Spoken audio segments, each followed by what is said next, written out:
இன்று பிறந்தநாள் காணுகின்ற நடிகர் சகோதரர் விஜய் அவர்களுக்கு எங்களுடைய மனம் கனிந்த பிறந்தநாள் வாழ்த்துக்கள். நண்பர் விஜய் ஒரு நல்ல மனிதர், இயக்குநர்களுக்கு ஒரு நல்ல நடிகர், தமிழ் திரையுலகத்துக்கு ஒரு பெரிய வரப்பிரசாதம், தயாரிப்பாளர்களுக்கு எப்போதும் லாபம் ஈட்டுகின்ற, குறைந்தபட்ச லாபத்தையாவது ஈட்டி தருகின்ற ஒரு நல்ல தொழிலாளி. இவையெல்லாம் அவர் கிடைத்திருக்கிற சிறிய சிறிய பட்டங்கள். இதையெல்லாம் விட ஒரு சிறந்த மனிதர் என்று தான் நான் நண்பர் விஜயை குறிப்பிடுவேன். ஏன்னா மனிதர் வளர்வது பெரிய விஷயம் இல்லை. தான் வளரும்போது மற்றவர்களுக்கும் ஒரு உதவியாக இருக்கணும் அப்படிங்கிறது தான் ஒரு ஹியூமானிட்டியோட ஒரு பேசிக்ஸ். அந்த மனிதாபிமானம் உள்ள ஒரு மிகச்சிறந்த நண்பராக விஜயை நான் பல நேரங்களில் பார்த்துருக்கேன்.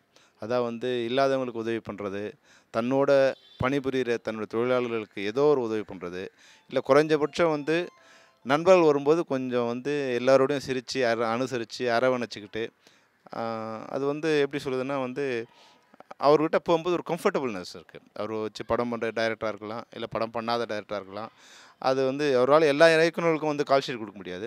ஆனால் எந்த ஒரு டைரக்டர் போனாலும் அவரோட ஒரு கம்ஃபர்டபுள்னஸ், அவரால் முடியலன்றதை கூட ஒரு அன்பாக சொல்லக்கூடிய ஒரு நல்ல இனிமையான மனிதர்.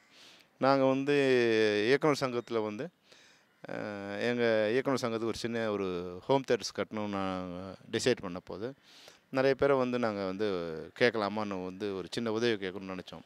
அப்போ முதல்ல ஏன்னா இவர் எங்களுடைய எங்களுடைய மூத்த இயக்குனரோட மகன். அந்த அடிப்படையிலும் அவர்கிட்ட இது மாதிரி ஹோம் தியேட்டர் கட்டணும் சார், கொஞ்சம் சிறிய ஹெல்ப் வேணும்னு சொன்னோன்னே, ஒன்று எவ்வளோ வேணும் சார்?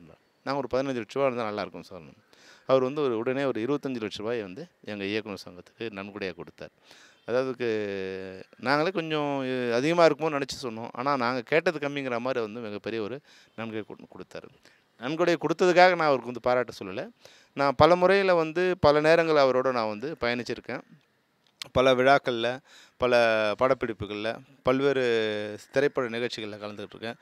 எந்த நேரத்துலையும் ஒரு நல்ல மனிதராக, ஒரு இன உணர்வு உள்ள ஒரு தமிழராக, ஒரு மிகச்சிறந்த நடிகராக, எல்லாத்துலேயும் ஒரு மிகச்சிறந்த ஒரு நட்சத்திரமாக, எல்லா இடத்துலையும் ஒரு பீக்கில் இருக்கார். எல்லாத்துலையும் அது மனிதனாக இருந்தாலும் ஒரு நல்ல பீக்கில் இருக்கார், நட்சத்திரமாக இருந்தாலும் பீக்கில் இருக்கார். அந்த உயர்ந்த நிலை எப்போதும் அவருக்கு தொடர வேண்டும் என்று வாழ்த்தி விடைபெறுகிறேன். நன்றி.